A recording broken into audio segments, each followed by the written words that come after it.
అంధకారంలోకి వెళ్లిన రాష్ట్రాన్ని కూటమి ప్రభుత్వం తిరిగి వెలుగుల్లోకి తెచ్చిందని 100 రోజుల పాలనలో ఎన్నో ఘనతలు సాధించామని కేంద్ర మంత్రి రామ్మోహన్ నాయుడు అన్నారు. శ్రీకాకుళం జిల్లా వజ్రపు కొత్తూరు మండలం మంచినీళ్లపేటలో నిర్వహించిన ఇది మంచి ప్రభుత్వం ముగింపు కార్యక్రమానికి కేంద్ర మంత్రి ముఖ్య అతిథిగా హాజరయ్యారు. గత 5 ఏళ్లలో ఎన్నో ఇబ్బందులు చూశామని చెప్పారు. అధికారంలోకి రాగానే ఎన్నికల హామీ ప్రకారం ల్యాండ్ టైటిలింగ్ యాక్ట్ రద్దు చేశామన్నారు. ఎన్ని కష్టాలు వచ్చినా ఎన్ని సమస్యలు వచ్చినా ప్రజలకు మేలు చేసే ప్రభుత్వం కూటమి ప్రభుత్వం అని రామ్మోహన్ నాయుడు స్పష్టం చేశారు.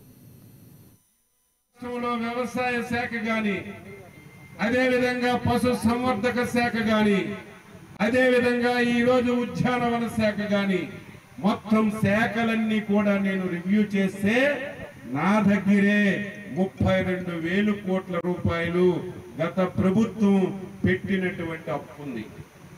ఆ అప్పు నేను ఎప్పుడు తీరుస్తాను, మళ్ళీ కొత్త పథకాలు నేను ఎప్పుడు అమలు చేస్తానని బాధ ఆవేదన కలిగిందని చెప్పి మీ అందరికీ తెలియజేస్తున్నాను.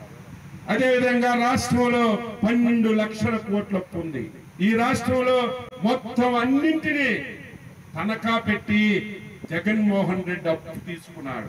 భూములు తనఖా పెట్టేశాడు, ఎంఆర్ఓ ఆఫీసులు తనఖా పెట్టేశాడు, కలెక్టర్ ఆఫీసులు తనఖా పెట్టేశాడు, రైతు బజార్లు తనఖా పెట్టేశాడు. ఎలక్షన్ సంవత్సరంలో ఏది తనఖా పెట్టడానికి దొరక్క అమరావతిలో ఉన్నటువంటి మన సెక్రటేరియట్ కూడా తనఖా పెట్టి మొత్తం అప్పులు ఆడేశాడు. కానీ ఆ బాధ్యత తరువాత ప్రభుత్వం మీద పడింది. ఇప్పుడు మీకు సంక్షేమ పథకాలు ఇవ్వడం ఒక ఎత్తైతే 5 సంవత్సరాల అభివృద్ధి మొత్తం కుంటిపడిపోయింది.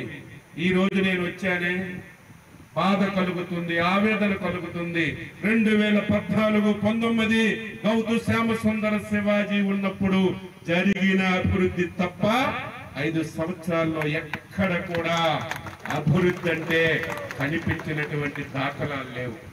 ఎంతెందుకు 2014లో శివాజీ గారు, నేను, రామ్మోహన్ నాయుడు ఎప్పటి నుంచో మీరు కలలుగన్నటువంటి మీ మంచినీళ్ళపేటకి బ్రిడ్జి మంజూరు చేసి నేనే శంకుస్థాపన చేసి ఆ పని